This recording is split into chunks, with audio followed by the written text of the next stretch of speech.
আসসালামু আলাইকুম রহমতুল্লাহ। সুপ্রিয় শিক্ষার্থীবৃন্দ, আশা করি তোমরা সবাই ভালো আছো। এই ভিডিওটা তৈরি করছি ষষ্ঠ শ্রেণীর শিক্ষার্থীদের জন্য।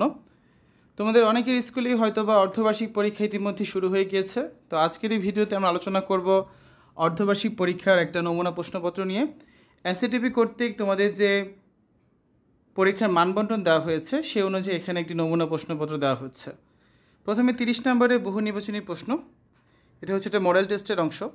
তো এই 30 নম্বরে বহু নির্বাচনী প্রশ্নে তোমাদের হচ্ছে বিভিন্ন ধরনের এমসিকিউ থাকবে, মোট 30টা এমসিকিউ থাকবে, সেগুলোর সঠিক উত্তর তোমাদের লিখতে হবে।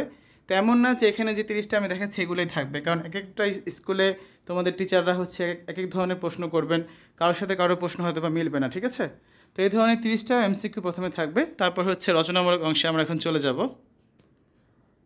তো রচনামূলক অংশের জন্য তোমাদের হচ্ছে 2.5 ঘন্টা সময় থাকবে এবং মোট হচ্ছে 70 নাম্বার।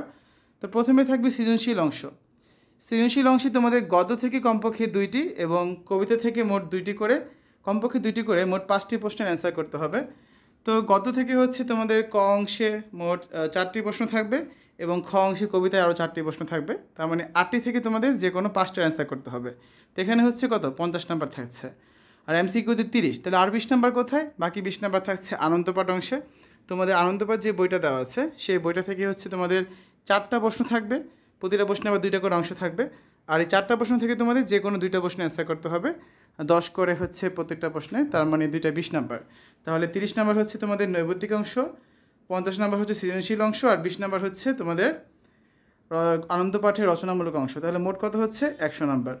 তো ষষ্ঠ শ্রেণীর শিক্ষার্থীরা, আজকের এই ভিডিওতে আমরা আলোচনা করেছি তোমাদের অর্ধবার্ষিক পরীক্ষা বাংলা প্রথম পত্র পরীক্ষার প্রশ্ন কেমন হতে পারে তা নিয়ে। এর মানে এই না তোমাদের পরীক্ষায় কিন্তু হুবহু এই প্রশ্নগুলো আসবে, বারবার করে কথাগুলো বলছি, কারণ এবার হচ্ছে বোর্ড থেকে বা এনসিটিভি থেকে বা সরকার থেকে কোনো ধরনের প্রশ্ন দেওয়া হয়নি, কোনো নমুনা প্রশ্ন দেওয়া হয়নি যেটা তোমাদের সাথে শেয়ার করব। তাই একটা মডেল টেস্ট তোমাদের সাথে আলোচনা করলাম, যাতে তোমরা বুঝতে পারো যে পরীক্ষায় কী ধরনের প্রশ্নপত্র হতে পারে, ঠিক আছে। সকলের পরীক্ষার জন্য শুভকামনা রইল, সকলের সুস্থতা কামনা করে আজ এখানে বিদায় নিচ্ছি। আল্লাহ হাফেজ।